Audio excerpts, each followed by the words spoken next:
Hey everybody, this is going to be primarily a jazz collection update or recent vinyl finds, but I have a few rock related, and I'm going to go through those first. Let me turn this down first. It's actually the first one is what's playing in the background. This was actually a band that I knew nothing about, and I kind of went out on a limb and bought it since I was buying a few other things from this seller on eBay, and I was really happy. Of course, I was able to preview some of the stuff before I bought it, and it's an Italian prog band called Aqua Fragile, Mass Media Stars. As you can hear that, they've been compared to early Genesis and I think Gentle Giant, and you know, those are fairly apt comparisons.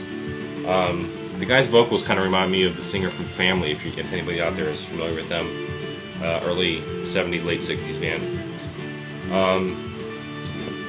Next we have Zappa's Absolutely Free. I got this really cheap, so I got kind of excited and I looked at it and snagged it pretty quickly. The record itself is in really good shape. One of the seams is completely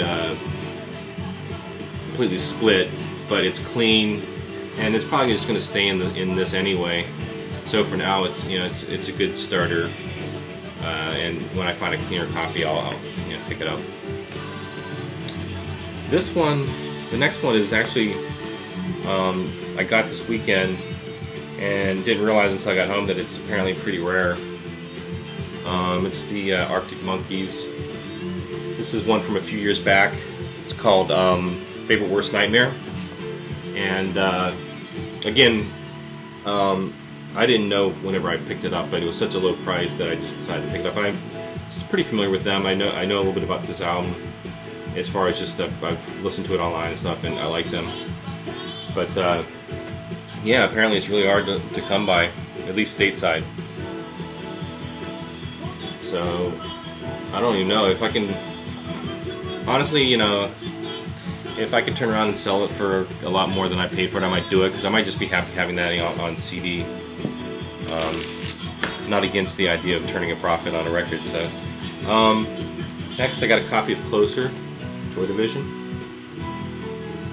It's the 2007 reissue, and I'm a little bit disappointed because it's in good shape, but in the quieter moments there's a little bit of noise, and I was just hoping with a recent reissue that it would be basically in mint, but it's still really good.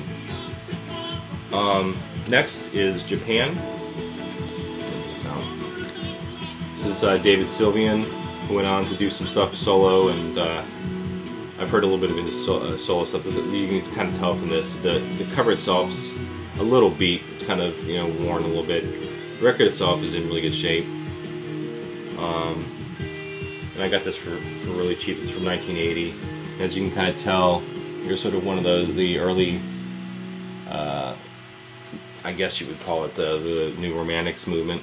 It's got that sort of new wave feel, and then they got the kind of Duran Duran look before Duran Duran was around.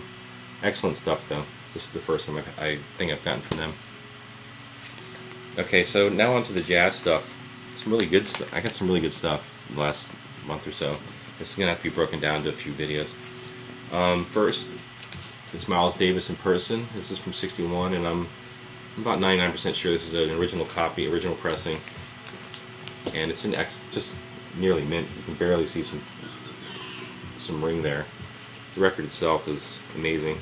And I should know more about this. I don't know whether the 6 Eye label is the first pressing or not. Maybe somebody can tell me. But it's basically mint shape. When I looked on Discogs, I thought it was from Discogs. It was the first pressing. For what that's worth, I mean, I don't really care that much, but that's a live recording, obviously. Here was another one that I was really surprised that I picked up. Only the fact that it's got the cut corner, promo corner, but still I got it for under $10. You're not gonna believe it, but this is it's in perfect shape. It's 180 gram pressing,